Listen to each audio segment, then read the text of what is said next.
10 години Охридски рамковен договор, кој изгуби, а кој доби. Научивме нешто од грешките од минатото и дали фамозната книга е цврст орев за стабилна Македонија. Што и за кого се значеше рамковниот договор во изминатава деценија. Дали и по 10 години мултиетничкиот мраз се крши токму овде кај книгата наречена Охридски рамковен договор. 2001 година беше тешка година. Излеговме ли од кризата? И едните и другите го потпишаа договорот. Како гарант за меѓуетнички соживот, свој потпис стави и Джеймс Пердју. Значеше ли ова вистинска еднаква застапеност на помалите етнички заедници?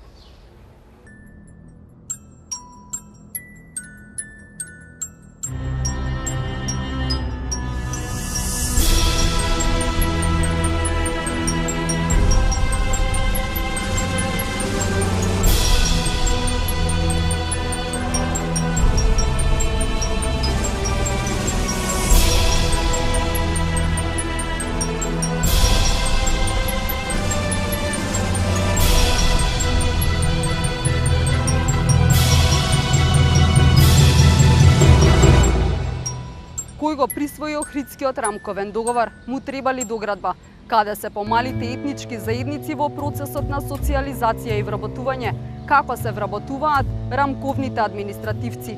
Иако такви ги има многу кои му припаѓаат на Охридскиот рамковен договор, сепак ги има и многу кои се на листата за чекање за свое вработување. Таков е примерот и со Мирко Маринковиќ, кој 6 години после своето дипломирање се уште бара работа во една од државните институции. Ова е 24 тема на 24 вести, со реконструкција околу случувањата за рамковниот договор. Рамковен и рамковен. Ова се зборовите кои деноноќно не демнеа изминативе 10 години. Од уста никој не ја вадеше рамковната книга. За некој мала, за другите голема и сеопфатна. Врти како да вртиш, фактите се непробивни. Рамковниот договор кој наведом ги смири страстите во 2001-та и до ден денес по 10 години е се уште темпирана бомба. Барем така покаже искуството во првата деценија од подпишувањето, безброј студии и анализи, стравови и предрасуди. Секој правеше и ја интерпретираше во свој стил. Се билдаа рентизи, се водеа битки, се добиваа избори и тоа токму на грбот на оваа книга. И по 10 години од подпишувањето на Охридскиот рамковен договор се уште нема издржана анализа за тоа колку од договореното е остварено, ниту кои се ефектите за различните етнички заедници. Секоја влада Охридскиот го гледаше како гарант за иднината на земјата, а опозицијата како мртов и пропаднат договор. Немаше ниту една политичка партија да не посегне по најголемиот предизвик досега – рамковното вработување. Поделбата на власта, едните ја сваќаа како окупација, пак другите како победа. Да почнеме од почеток. 13 август 2001 година. Под засилено меѓународно искуство, тогашните најголеми лидери го потпишаа рамковниот договор. Влезе во уставот.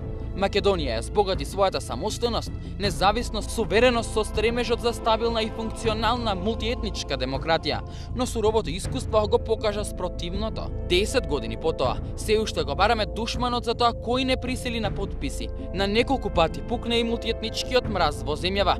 Јубилејно, како некое непишано правило, партиите поминаа на нивниот тест. Бранењето на така наречената музеј црква на Скопско кале се покаже како добар пример дека рамковниот е жива материја која може и по 10 години да се употреби за етнички или меѓупартиски интереси и по 10 години Брисел и Вашингтон со исти пораки. Имплементацијата на Охридскиот рамковен договор е процес кој е витален за иднината на земјата. Тој е клуч за евроатланската интеграција на Македонија, која е примарна политичка цел на сите политички партии и речиси на целата популација без разлика на партиска, религиозна или етничка припадност. Јасно е од презентациите кои што ги кажаа некои од амбасадорите и представниците дека патот на Македонија кон НАТО и Европската унија лежи во остварувањето на Охридскиот рамковен договор. Има напред. Моментално има потреба од дополнителни чекори и придвижување. Интернационалната заедница може да го инспирира и мотивира овој процес, но одговорноста лежи во политичките лидери на Република Македонија. Чудно но вистиното. Анализирајќи ја славната 2001 година, македонските политичари, потписници на Охридскиот рамковен договор, со поделени мислења. Екс-премиерот Љупчо Ѓоргиевски по 10 години од конфликтот се уште имал дилема дали било потребно со оружје албанците да ги барат правата. Црвенковски се плаши дека долгогодишната европска блокада може да го стави рамковниот на стаклени нозе. А па како досега се имплементирал Охридскиот договор, Ахмети најубаво го објаснува преку примерот на комуникација меѓу него и Ѓоргиевски. Охридскиот рамковен договор или имплементацијата негова може најкусо и најдобро да се објасни со примерот меѓу мене и Ѓоргиевски. Порано, на пример, влегувавме од различни врати. Јас од едната, тој од другата. Сега тоа е минато. Како што гледате, седевме и ќе седиме и во иднина заедно еден до друг. Тоа е имплементацијата на Охридскиот рамковен договор. Мојот одговор е да. Албанците заслужуваа еден пакет на реформски мерки кои ќе ја подобреа квалитетно нивната позиција натре во Република Македонија. Клучното прашање сега е деблокирање и што е можно побрзо и поуспешно интегрирање на земјата во НАТО и Европската Унија. Тоа е главната моторна сила што ќе ги валоризира до крај придобивките од Охридскиот рамковен договор и ќе ги зајакне добрите меѓуетнички и меѓурелигиски односи во Македонија.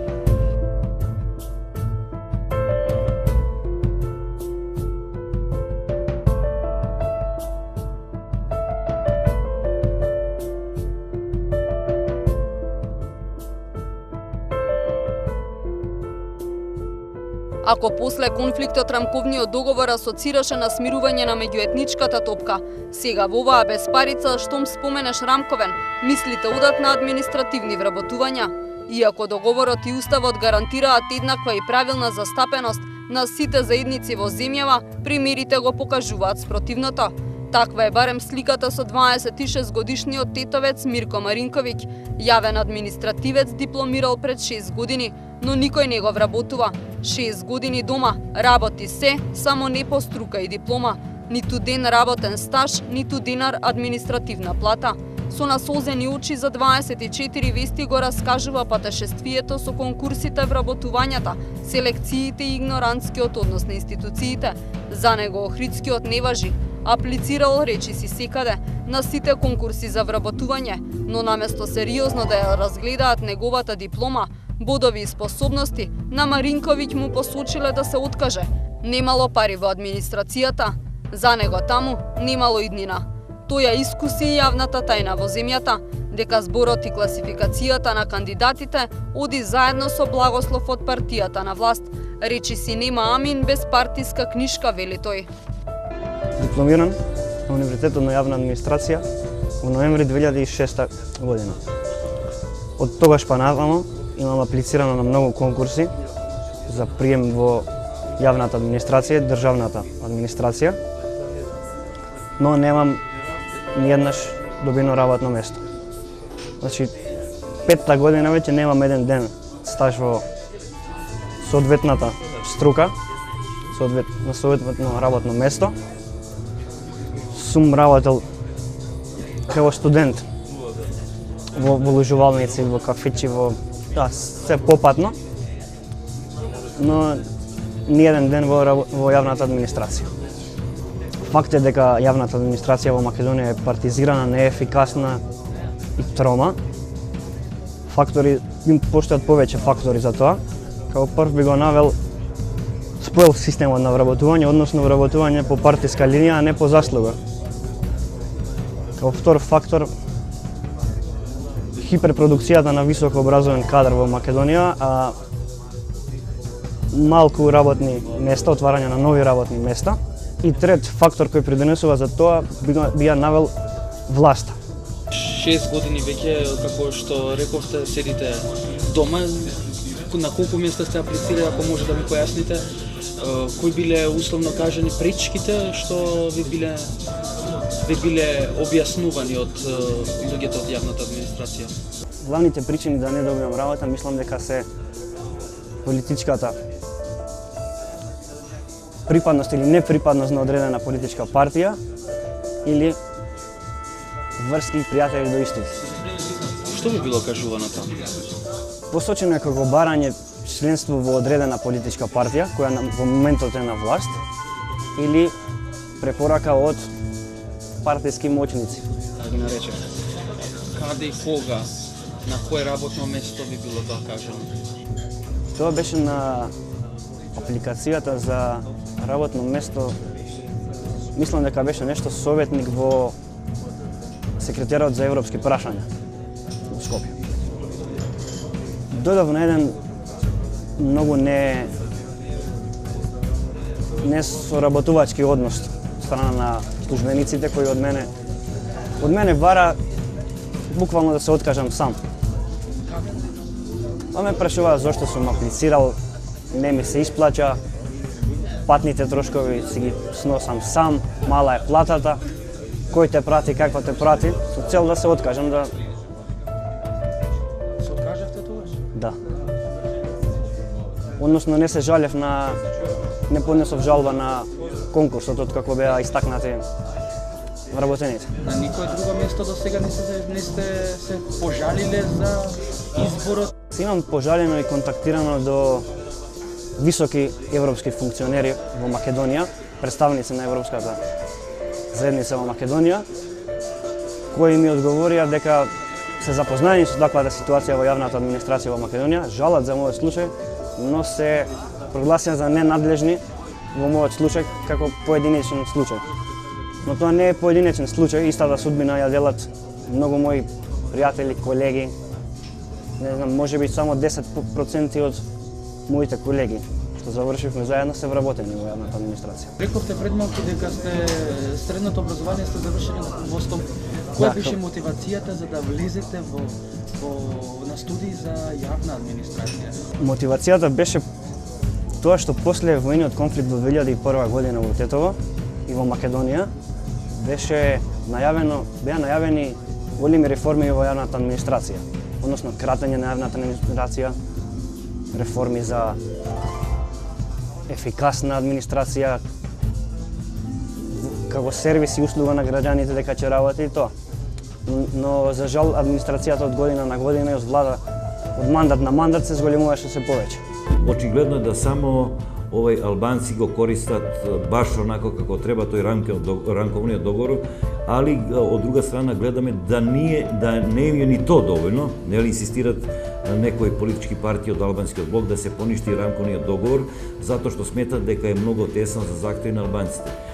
Ние како Срби били би задоволни да се исполни барем 60% од тој дел од рамковниот договор што ни следува.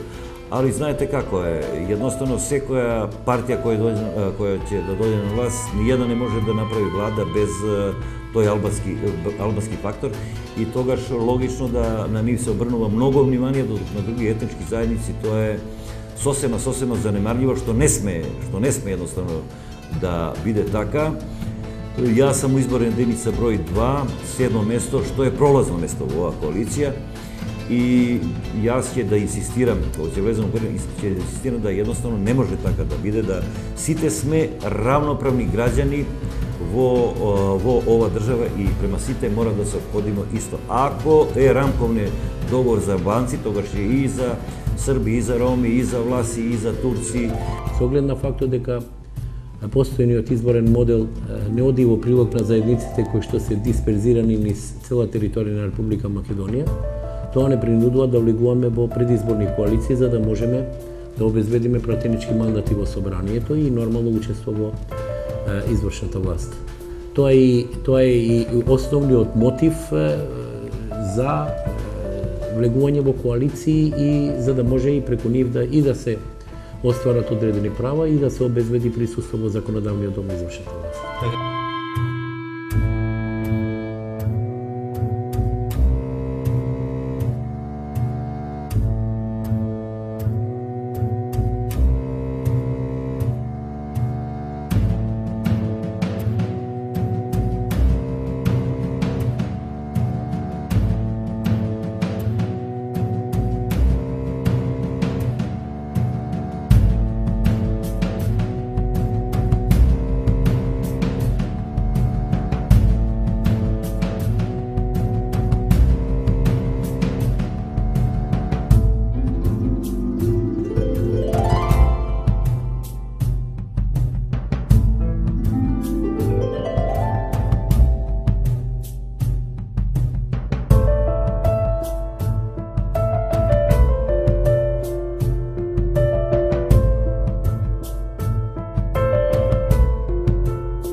Штом се спомне Охридскиот рамковен договор, на големо се ниша стабилноста во земјава и сето тоа со револт дека се вработува се и се што. Тогашниот потписник на рамковниот договор Арбен Џафери неколку пати најавуваше дека ќе го повлече потписот и Охридскиот рамковен договор, тој го нарече ниту помалку ни повеќе, туку цртан филм.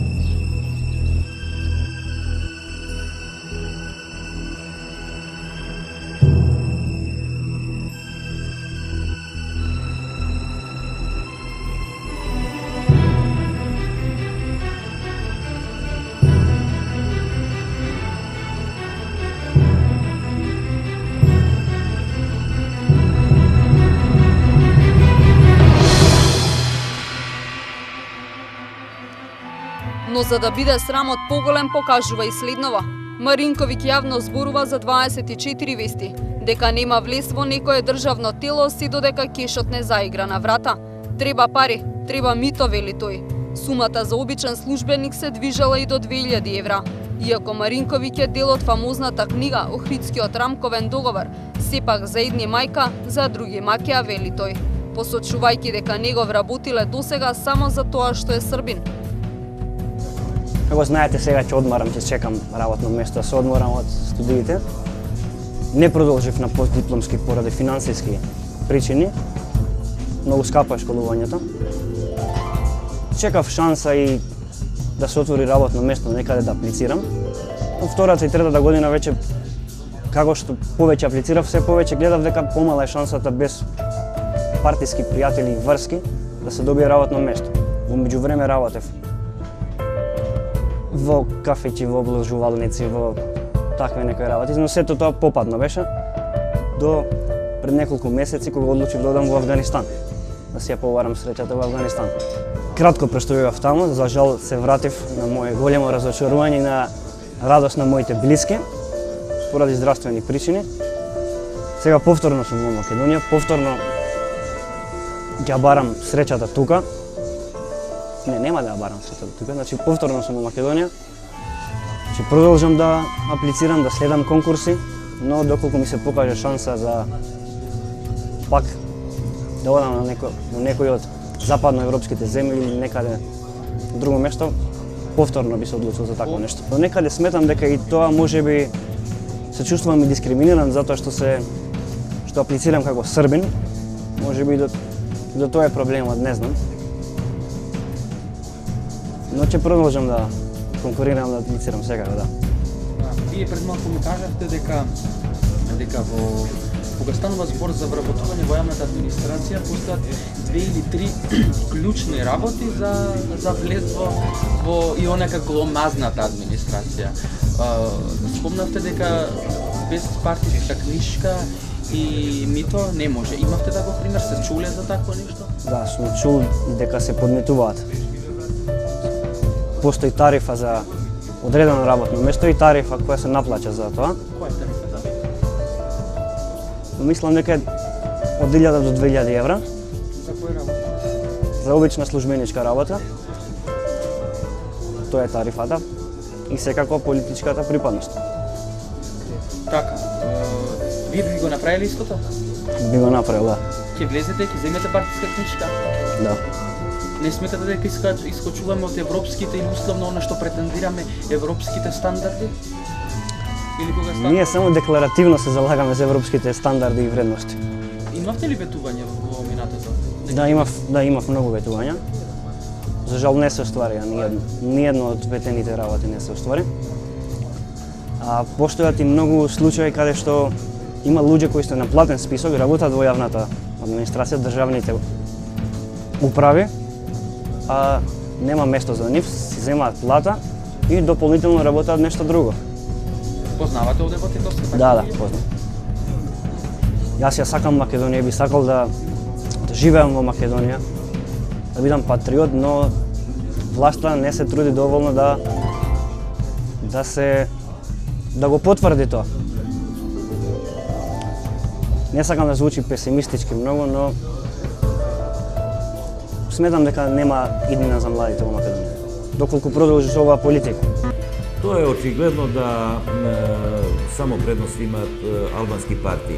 И често пати, например, ќе кажа, па добро, во ред, ние имаме Србија социјалдемократски savez и у ВМРО и у социјалистичка партија. Сега да ви кажем нешто, ако е то, тогаш ако е то така, ние не можеме, например, да кажеме да се тие аутентични представници на србите. Едноставно, тоа се членови на партија кои припаѓају по убедување на таа партија и по нивниот програм, при упис на факултетите. Па ние сме имале ситуации кога порано, кога и покрај тоа што бевме трета по број на заедница во Република Македонија, во неколку изборни мандати не сме имале пратеници. Самиот тој факт укажува дека изборниот модел кој што тогаш бил, нели прво имаме во два циклуса мнозински, па после комбиниран, па сега пропорционален со 6 изборни единици, сето тоа се рефлектира на изборниот резултат на помалите етнички заедници и ради од тие причини влегуваме во коалиции. Дефинитивно свативме дека за да можеме да обезбедиме наше учество во собранието и во власта треба да коалицираме. Сосема друго прашање е дали нашето гласачко тело, кое што ги дава гласовите за коалиционите партии, тоа се рефлектира со точен број на пратеници во собранието. Како и да е, и покрај тешкотиите и дилемите, не смее да се заборави дека со потпишувањето станува збор за позитивен процес, кој треба да заврши со членство на Македонија во НАТО и Европската Унија. Останува да видиме како и во иднина Охридскиот рамковен ќе ја држи рамнотежата меѓу етничките заедници и колку неговото потпишување ќе не држи обединети на патот кон евроинтеграциите.